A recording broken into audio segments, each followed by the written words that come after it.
जी सब लोग लगाया वो जी ठाकरिया ने समझा वो जी।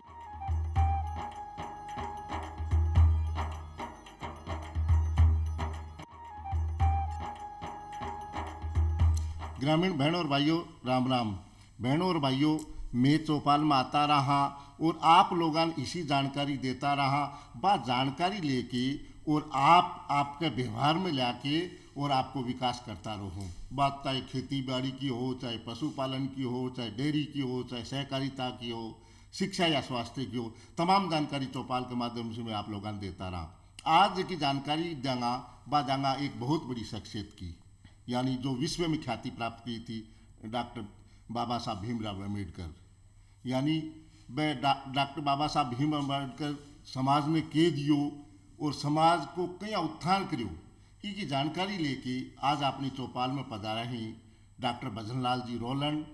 आप अध्यक्ष हैं अम्बेडकर वेलफेयर सोसाइटी राजस्थान के। चौपाल साहब ने भजनलाल जी, राम राम साहब। राम राम साहब, सभी दर्शकों ने बहुत बहुत नमस्कार।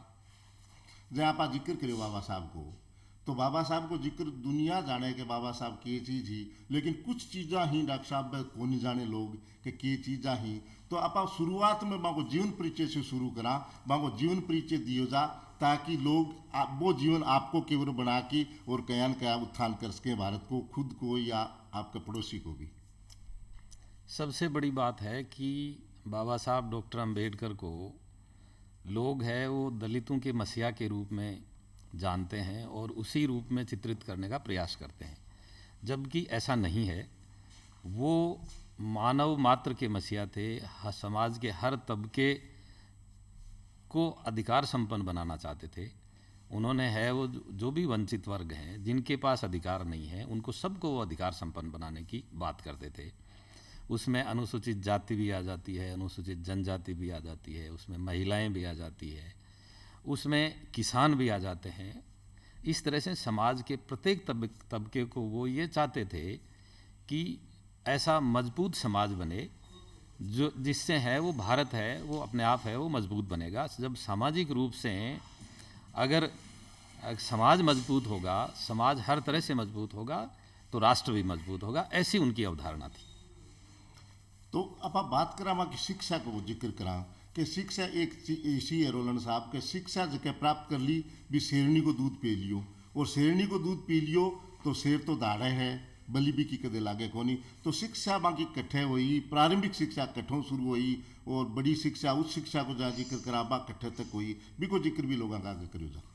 हाँ, निश्चित रूप से क्या है कि जब बाबा साहब का जन्म हुआ और उसके बाद में जो शिक्षा उनको देने की स्थिति आई, बाबा साहब के पिताजी जिनका नाम रामजी सकपाल था, वो सेना में थे। इसलिए वो जहाँ सैनिक छावनी में रहते थे वहाँ स्कूल जो थी उसमें बाबा साहब का एडमिशन कराना वो चाह रहे थे। और उस समय सामाजिक परिस्थितियाँ ऐसी थी कि दलित को स्कूल में एडमिशन मिलता ही नहीं था। लेकिन वहाँ जो अंग्रेज़ अधिकारी थे उनकी मदद से उन बाबा साहब के पिताजी ने उनको एडमिशन मिला, अंग्रेज़ जो अधिकारी थे उनके इंटरवेंशन के बाद में। और वो जब पढ़ते थे तो उनके छोटे भाई जो आनंद राव भी उनके साथ में, उनको भी एडमिशन मिला और वो भी साथ साथ पढ़ते थे। तो उनकी ये स्थिति थी कि उनको कक्षा के बाहर बैठाया जाता था।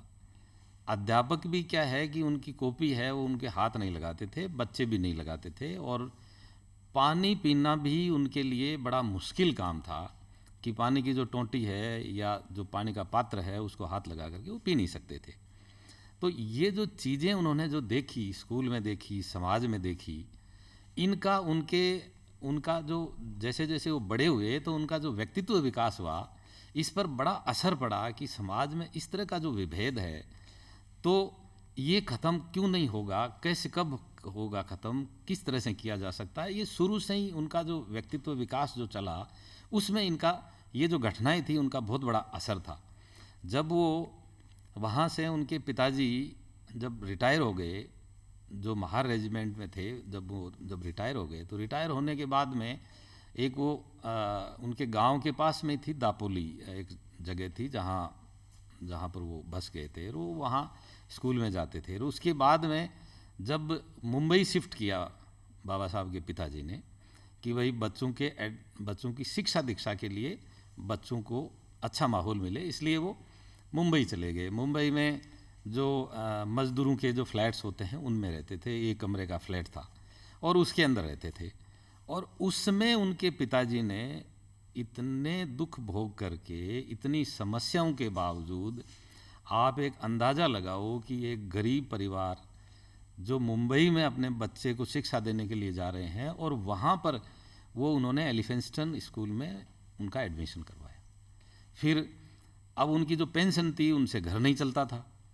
फिर उसके बाद में जब बाबा साहब ने 10th कर ली तो 10th हुई तो पूरे महाराष्ट्र में एक खुशी की लहर आ गई दलितों में कि भाई एक महार जाति के लड़के ने 10वीं पास की है।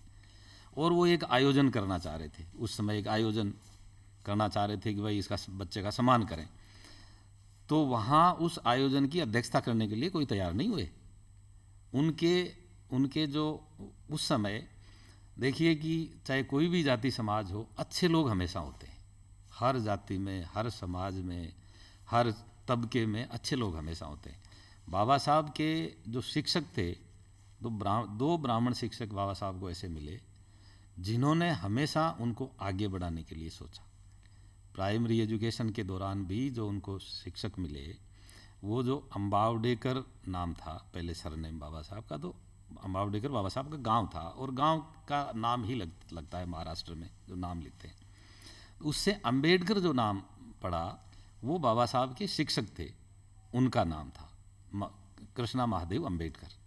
तो उन्होंने कहा कि ये नाम तुम्हारा बेटा अटपटा लगता है तो तुम मेरा सरनेम लगाना शुरू कर दो। उन्होंने अपना सरनेम दिया। डॉक्टर रोलन साहब, आधुनिक युग और अंबेडकर प्रसंग, यानी ये दो चीज़ा ने अगर आधुनिक युग से आप जोड़ा जाए, शिक्षा को जिक्र करा, शिक्षा बहुत फैली है लेकिन शिक्षा कहीं कमज़ोर भी नज़र आ रही है कि, और आप कमज़ोर समाज जो को मुख्य धारा में आज वंचित है, बिन शिक्षित होने के लिए के तर्क बताओगा? देखिए, मैं तो ये कह रहा हूँ कि बाबा साहब इसके लिए बहुत जीवंत उदाहरण है एक तरह से। आप ये देखो कि गरीब परिवार था, उसके बावजूद ही उनके पिताजी उनको मुंबई लेकर के गए, मुंबई शिफ्ट हुए वो, और वहाँ पर एलिफेंस्टन स्कूल है उसमें उनका एडमिशन करवाया। फिर अब जब कॉलेज एजुकेशन की बात आई तो उनके पास पैसा नहीं था, तो जब वो घर में जगह नहीं थी तो पास में जो पार्क था उस पार्क में जाकर के बाबा साहब पढ़ा करते थे। तो वहाँ पर जो सेकेंडरी स्कूल के जो प्रिंसिपल थे कृष्ण जी अर्जुन केलुस्कर, तो केलुस्कर जी वहाँ आकर के वो भी पढ़ा करते थे। तो उन्होंने देखा कि एक लड़का है जो इस कोने में बैठ करके हमेशा पढ़ता है, ये कौन है? तो उनका आपस में परिचय हुआ, उन्होंने वो सामाजिक बैकग्राउंड बताया। तो केलुस्कर जी बहुत प्रसन्न हुए कि एक महार जाति का लड़का रोज़ पढ़ता है यहाँ, इस बच्चे में पढ़ने की ललक है तो इसको आगे बढ़ाना चाहिए। वो उनको महाराजा गायकवाड़ के पास लेकर के गए और जब कॉलेज एजुकेशन के लिए छात्रवृत्ति की बात आई तो 25 रुपये प्रति माह की छात्रवृत्ति महाराजा गायकवाड़ से दिलवाई थी उन्होंने। तो हमेशा क्या है कि रास्ता बनता है लेकिन उसके लिए प्रयास भी करने पड़ते हैं। और जो बच्चे, जो माता पिता अगर अपने बच्चों को अच्छी एजुकेशन दिलाएंगे, अच्छे रास्ते पे चलाएंगे तो निश्चित रूप से बड़ा परिवर्तन आता है और उसका विजन भी विकास होता है, उसकी सोच भी विकसित होती है और वो अपने आप सक्षम भी हो जाते हैं। तो दर्शकों, जबकि डॉक्टर साहब बात बताई बा मेरे तो अच्छी तरह समझ में आ गई कि जक्का बहन भाई आप प्रोग्राम आपनो देख रहे हैं, वह आपके बच्चा ने उच्च शिक्षा हायर एजुकेशन दिलावें और उच्च शिक्षा से विकास को रस्तों खुल जाए, अपना आप जगह बनती जाएगी। यानी कोठे भी आज के ज़माने में कोई तकलीफ को नहीं हुए, बिल्कुल आप प्रयास करोगा तो आपका टाबरान बिल्कुल उच्च शिक्षा दिला पाओगा, उच्च शिक्षा दिलाओगा तो जो विकास को रस्तों निकल जागो। अब डॉक्टर साहब बात आगे करा कि सामाजिक सरोकार, समाज में के बुराइयाँ ही डॉक्टर साहब बाबा साहब अम्बेडकर साहब देखी और बा को क्या बा मुकाबलो करियो, क्या समाज में सुधार करियो, चाहे महिला हो चाहे किसान हो। तो सामाजिक सुधार में बाकी परोपकारी को के चीज़ बा भी बतानी आप? नहीं, सामाजिक सुधार में भी उन्होंने बहुत बड़ा काम किया। लेकिन इसके साथ साथ में ये सब काम वो इसलिए कर पाए कि जैसे उन्होंने ग्रेजुएशन की 1912 में उन्होंने ग्रेजुएशन कर ली थी। जब ग्रेजुएशन करने के बाद में महाराजा गायकवाड़ की स्कॉलरशिप पे वो कोलंबिया गए। कोलंबिया में आप ये देखिए कि उन्होंने जो एमए इकोनॉमिक्स और पीएचडी जो की, ये 8 साल का कोर्स होता है, उन्होंने 3 साल में उस कोर्स को पूरा कर लिया। अब आप अंदाज़ा लगाएं कि 8 साल का कोर्स उन्होंने 3 साल में किस तरह से पूरा कर लिया। वो खुद भी कहते हैं कि मैं 18-18 घंटे पढ़ाई करता था, मेरा काम क्या था, पढ़ना था, इसलिए मैंने वो पूरा वो मेरा जितनी भी ऊर्जा थी वो पढ़ाई में लगाई। और 3 साल में उन्होंने 8 साल का कोर्स पूरा करके वहाँ से लंदन स्कूल ऑफ इकोनॉमिक्स में चले गए। वो लंदन चले गए, वहाँ लंदन स्कूल ऑफ इकोनॉमिक्स में एडमिशन ले लिया। ग्रेज इन वहाँ का जो सबसे बड़ा जो लॉ का इंस्टीट्यूशन था, उसमें बार एट लॉ की उपाधि लेने के लिए वहाँ एडमिशन ले लिया उन्होंने। और महाराजा को उन्होंने भेज दिया कि मेरी स्कॉलरशिप के 2 साल और बढ़ाइए आप। हालांकि 1 साल ही बढ़ा, बीच में उनको आना पड़ा। लेकिन आप उनकी ललक देखिए कि उस समय इकोनॉमिक्स में एमए पीएचडी हिंदुस्तान में कोई नहीं था। वो अगर वहीं सोच लेते कि मैंने एमए पीएचडी कर लिया, अब आगे पढ़ने की क्या ज़रूरत है, लेकिन उन्होंने वो छोड़ा नहीं। वो वहाँ पर एमएससी और डीएससी के लिए एडमिशन लिया और ग्रेज इन से बार एट लॉ की उपाधि के लिए एडमिशन ले लिया। जब 1 साल की स्कॉलरशिप के बाद में वो जब बीच में उनको पत्र मिला महाराजा गायकवाड़ के मुनीम का कि भाई अब आपकी स्कॉलरशिप नहीं बढ़ाएंगे, आप वापस आ जाइए, तो उनको बड़ा दुख हुआ कि मेरा ये अध्ययन है वो बीच में छूट जाएगा। लेकिन उन्होंने फिर वहाँ यूनिवर्सिटी से परमिशन ली कि मैं 4 साल के अंदर अंदर पैसे कमा के वापस आऊँगा और इस कोर्स को पूरा करूँगा। फिर वो हिंदुस्तान आए, भारत में आए, उन्होंने वो पैसे कमाए, उन्होंने ट्यूशन की और पैसे कमा करके वापस गए और वो डिग्रियाँ पूरी करके आए। फिर वो क्या है कि सामाजिक सरोकार में आए। तो अब आप ये देखिए कि जो आदमी पढ़ता है, तरह तरह के साहित्य को पढ़ेगा, तब उसके विजन क्लियर होते हैं, तब उसकी सोच विकसित होती है। फिर आकर के उन्होंने सामाजिक सरोकारों में काम किया। उन्होंने सबसे बड़ी बात ये कही कि जो समाज में जो ये ऊंच नीच और ये जो भेदभाव है ये मिटे। फिर उसके साथ साथ में महिलाएं हैं, उनको अधिकार मिले, किसानों को अधिकार मिले। जो किसान है वो किसान मजदूर की तरह काम करता है, उसको ज़मीन का मालिक बनाइए, वो उस ज़मीन का मालिक बने और फिर वो खेती करे। उन्होंने वो बड़े आंदोलन खड़े किए। इसी दौरान बाबा साहब को एक चिट्ठी मिली। जब लोगों को ये पता चला कि वो इतने पढ़े लिखे हैं और ये सब कुछ हैं, तो बाबा साहब को एक चिट्ठी भेजी गई। महाड़ के लोगों ने चिट्ठी भेजी थी कि यहाँ पर जो नगर पालिका है उसने तो हमारे को अधिकार दे रखे हैं, लेकिन यहाँ के लोग हैं उनके कारण हम वो पानी नहीं पी पा रहे हैं। तो वो बाबा साहब वहाँ गए। वहाँ जा कर के उन्होंने लोगों को इकट्ठा किया, मोबिलाइज किया और मोबिलाइज करके कहा कि ये प्राकृतिक संसाधन है, इस पे हर एक व्यक्ति का, हर जीव का अधिकार है। पशु भी इसमें पानी पी सकता है, पक्षी भी इनमें पानी पी सकता है, तो दलित क्यों नहीं पी सकता। इसलिए उन्होंने जो पानी पीने के अधिकार की स्थापना करने के लिए वो वहाँ गए और उन्होंने वो वहाँ पानी पिया और उसका परिणाम बाद में कई कोर्ट केस भी हुआ आपस में वो मतलब एक तरह से संघर्ष की स्थिति भी आई, लेकिन वो डिगे नहीं। उनका एक ही था कि जो मानव मात्र है उसको उसके अधिकार मिलने चाहिए। इस पर वो हमेशा वो अडिग रहे और उसी का परिणाम था कि उसके बाद में वहाँ के जो लोग हैं उनको अधिकार मिला। इसी तरह से जब बाबा साहब जब आए तो महाराजा गायकवाड़ के यहाँ उनको सैन्य सचिव नियुक्त किया गया। सैन्य सचिव नियुक्त करने के बाद में महाराजा ने, आप देखिए बड़ा दिल देखिए उनका, कि जब वो वहाँ बड़ौदा उनको आ रहे थे तो उन्होंने आदेश दिया कि एक इतने पढ़े लिखे आदमी आ रहे हैं तो इनकी अगवानी करने के लिए किसी को भेजिए। ये महाराजा की सोच थी, महाराजा गायकवाड़ की, कि उनकी अगवानी की जाए। वहाँ जो नीचे अधिकारी थे उन्होंने कहा कि वो तो महार है, उसकी अगवानी कैसे की जा सकती है।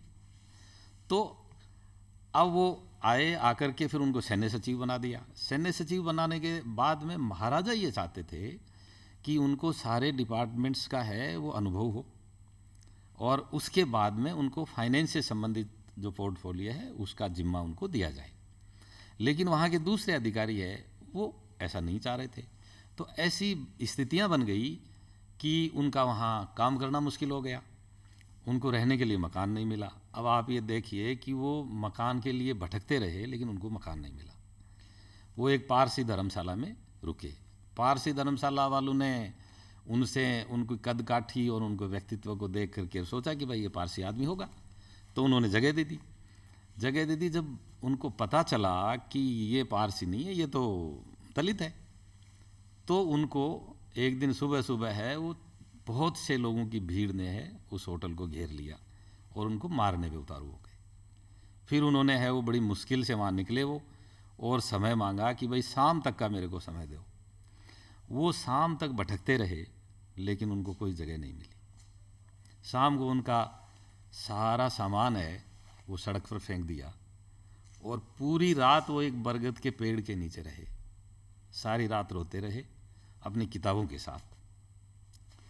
वहीं से उन्होंने प्रण लिया था कि मैं कहीं सरकार में काम नहीं करूँगा, और अगर मेरे साथ ऐसा हो सकता है तो एक आम जो गरीब आदमी है गांव का, उसके साथ क्या हो रहा होगा।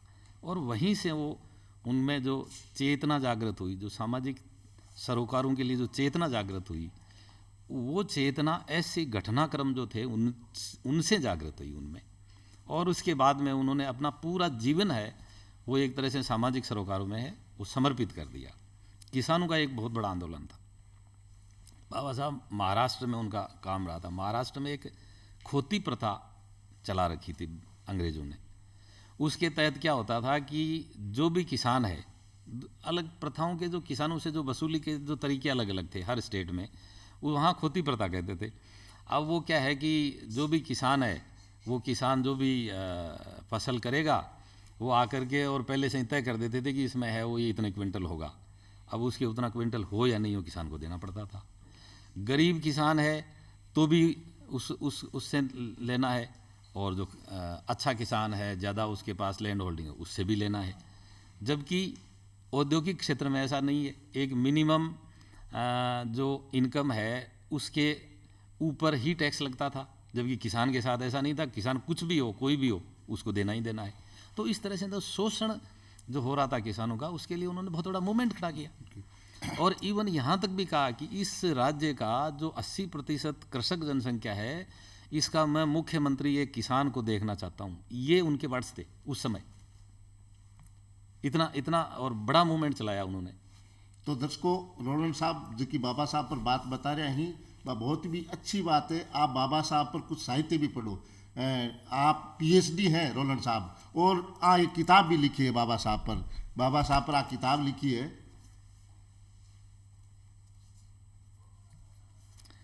तो बाबा साहब डॉक्टर अंबेडकर धैर्यनिष्ठ जीवन तथा 21वीं सदी में प्रासंगिकता। ये किताब को मतलब वो है कि 21वीं सदी की चल रही है, बीकमा के प्रासंगिकता है, बी पर खूब प्रकाश डाले को आप पढ़ के जरूर देखियो। आप बात करा लोड साहब आगे जब बाबा साहब की राजनीतिक जीवन की बात करा, कह कि सत्ता में जब कोई भागीदारी हो, जब कोई गरीब तबका को उत्थान हो, तो बाबा साहब को राजनीतिक जीवन के प्रकार को भी जिक्र हो जाता। देखिए, राजनीतिक जीवन में जब जो शुरुआती जो राजनीतिक जीवन था बाबा साहब का, तो वहाँ महाराष्ट्र जो स्टेट उस समय था वो महाराष्ट्र नहीं होकर के मुंबई स्टेट कहलाता था। मुंबई स्टेट था और बहुत बड़ा स्टेट था। उसमें महाराष्ट्र, गुजरात, सिंध प्रांत, इवन कर्नाटका, ये बहुत ये स्टेट्स हैं, वो उस समय मुंबई स्टेट के ही पार्ट थे और बहुत बड़ा पार्ट था। अब उसमें क्या है कि उसमें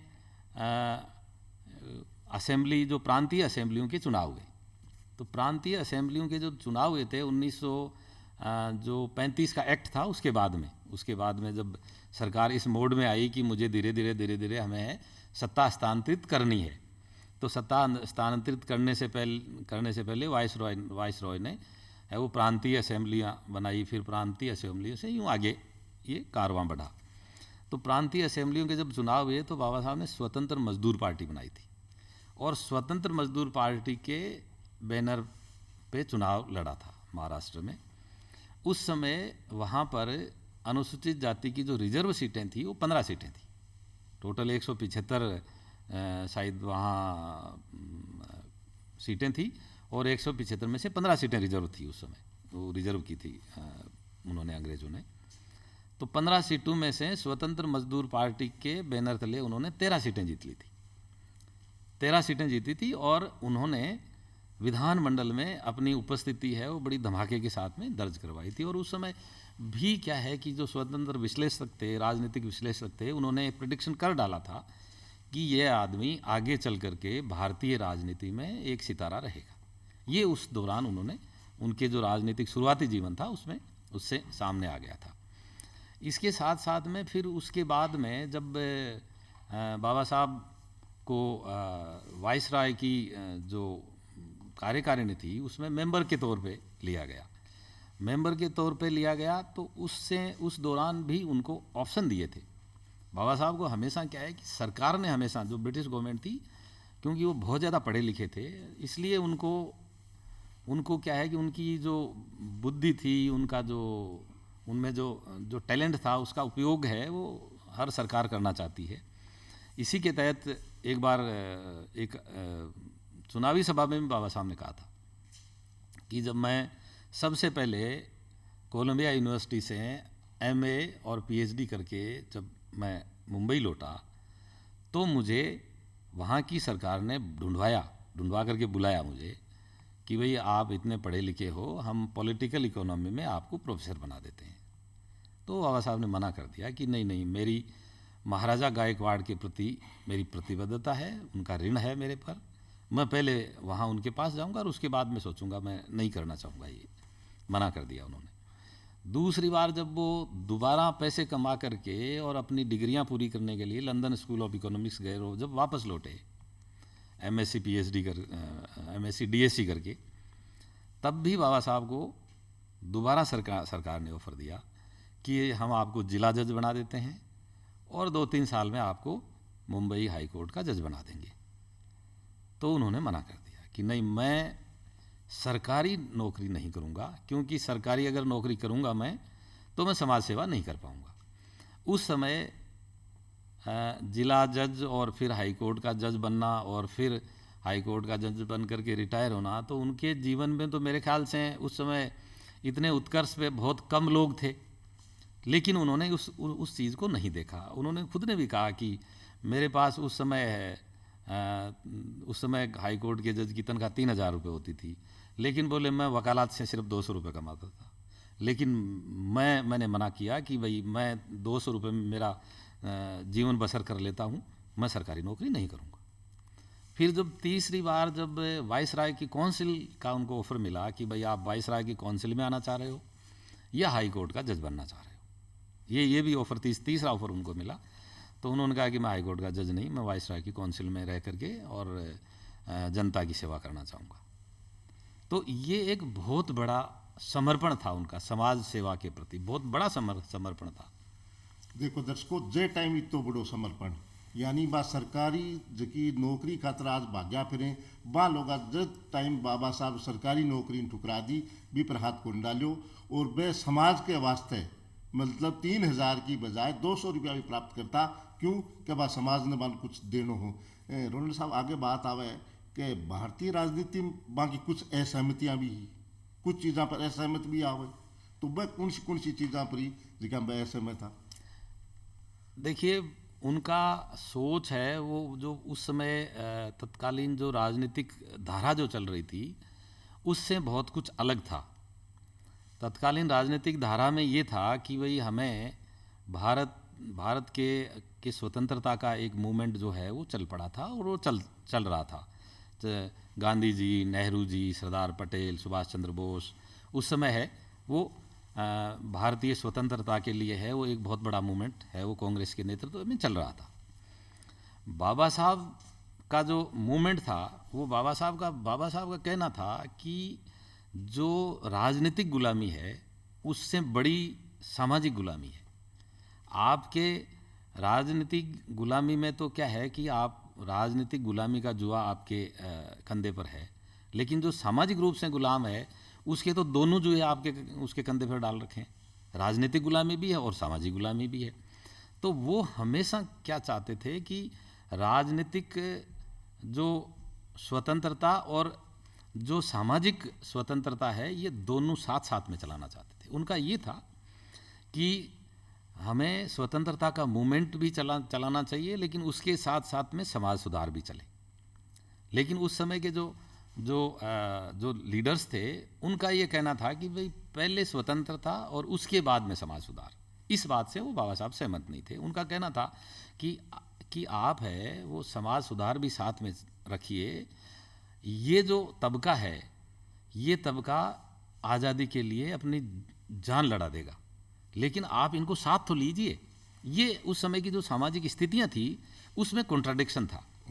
चलो रोलन साहब, आप चौपाल में पधारे, आप बाबा साहब के जीवन पर प्रकाश डालियो, बहुत बहुत आपको धन्यवाद। दर्शकों, आज अपनी चौपाल को टेम अठे खत्म हुआ। चला, राम राम साहब।